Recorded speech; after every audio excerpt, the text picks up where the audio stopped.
Mevrouw Anouska Adelaar moet met haar 3 kinderen de familieboedelwoning verlaten. Het woongenot in het huis dat aan wijlen haar moeder behoorde, wordt de rest van de gezinsleden ontnomen door een jongere broer met een crimineel verleden.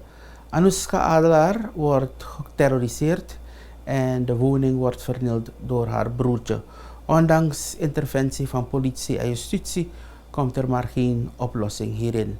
En met pijn moet deze vrouw een ander onderdak zoeken, zodat zij met genot kan wonen en verlost kan zijn van dit broertje. We brengen u het volgende hiervan.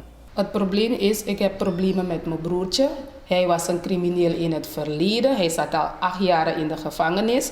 Toen hij eruit was gekomen, was hij maar voor 1 maand veranderd. Daarna is hij weer begonnen met al zijn slechte praktijken. Hij heeft mijn kamer een aantal keren ingebroken. Al mijn spullen heeft hij gestolen. Hij heeft vernieling gebracht aan dat hele huis. Hij had me ook ongeluk gegeven bij mijn handen. Kijk, mijn litteken hier, waardoor ze hem weer hadden aangehouden. En die broer van me, die hij ook ongeluk had gegeven. Hij had 3 hechtingen gekregen, die is uit dat huis gegaan om hem. We kunnen niet veilig in dat huis leven. Zolang we in dat huis zijn, zolang hij uit de gevangenis is, rust hij misschien maar 2 weken of 3 weken nadat begint hij weer met al zijn slechte praktijken. Hij steelt ons spullen, hij breekt mijn kamer in, hij bedreigt ons, hij bedreigt mijn kinderen ook. Hij loopt met zo'n lange mes. Hij heeft altijd een lange mes voor zich. En altijd, zolang hij van straat is, bedreigt hij ons. We doen hem niks, niemand verveelt hem, toch bedreigt hij ons. Hij wilde dat we veilig in dat huis moeten leven en hij zegt dat huis is van hem. Dus ik moet op straat gaan met mijn kinderen. Is het huis van hem? Hij is de laatste en hij en mijn zussen zijn de laatste, zijn tweelingen toch. Maar zalig mijn moeder had gezegd dat ze dat huis, dat ze zijn naam erop zouden zetten, maar ik weet niet als het in is gegaan, want mijn moeder was op haar ziekbed. Dus ik weet niet als het in is gegaan, want zijn naam zou erop zijn. Ja. Maar dat kan niet zonder toestemming van u.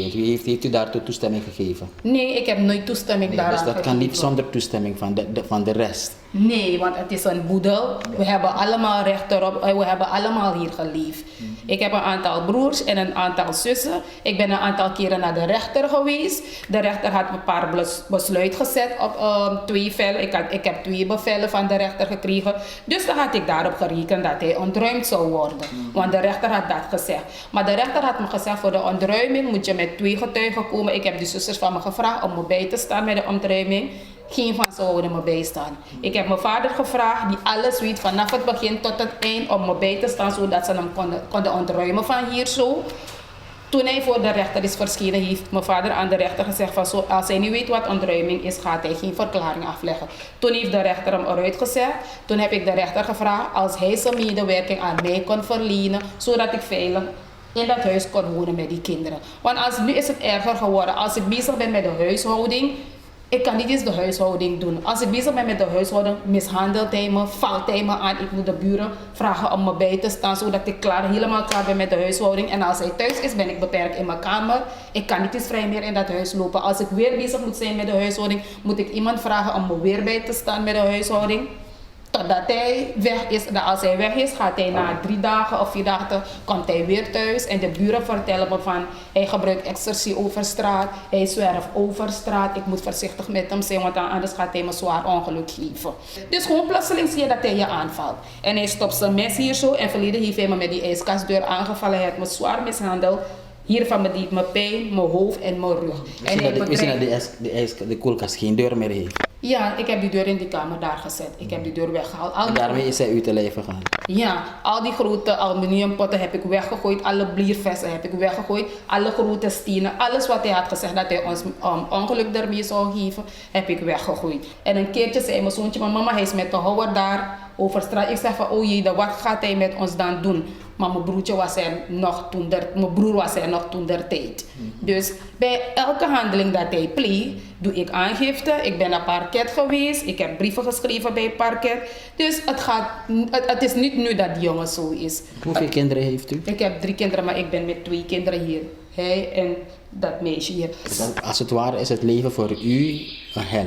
Ja, echt wel hel. Ik leef niet prettig in dat huis. Ik leef niet veilig in dat huis. Maar ik heb wel een huis gebouwd. Toen ik in het binnenland heb gewerkt, heb ik een perceel gekocht.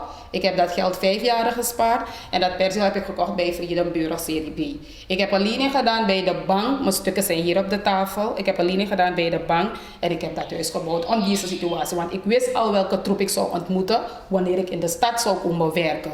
Maar die mensen hebben nog niet veel gedaan aan de omgeving waardoor ik mijn intrek niet daar kan doen. Ik kan niet daar gaan wonen. Er is niks, alles is dichtbegroeide funderingen, dichtbegroeide bomen over de weg. Alles is dichtbegroeid. Ik kan mijn intrek niet daar doen, maar ik heb wel een huis gebouwd. Ik weet niet meer waar ik moet gaan. Overal ben ik geweest voor hem. U mag een kijkje doen in mijn kamer. Alle sleutels wat hij kapot heeft gemaakt. Alle handsleutels. Alles van me wat hij heeft gestolen. Ik heb geen tv. Ik heb niks meer. Al mijn spullen wat ik had gekocht in het binnenland. Die jongen heeft alles genomen. De mensen heeft me bijgestaan met kleding.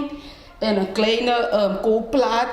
2 gasbommen. Mijn broer gasbom heeft hij mee ook genomen. De mijne ook. We hebben niks. We kunnen niks hier zetten dat we kunnen gebruiken. Wat ik wil vragen aan de gemeenschap. Als jullie me konden bijstaan met een kleine ruimte. Ik weet niet hoe ver en ik weet niet hoe jullie het zouden kunnen doen. Maar ik doe alsjeblieft een beroep op jullie. Als gemeenschap. En hier op Sophia's is mijn broertje bekend. De meeste mensen weten wie hij is. En bepaalde mensen hadden mij ook al verteld. Als ik een andere ruimte kon vinden. Liever had ik dat huis voor hem gelaten. Want ik ga geen oplossing zo kunnen vinden met hem. Anders is het...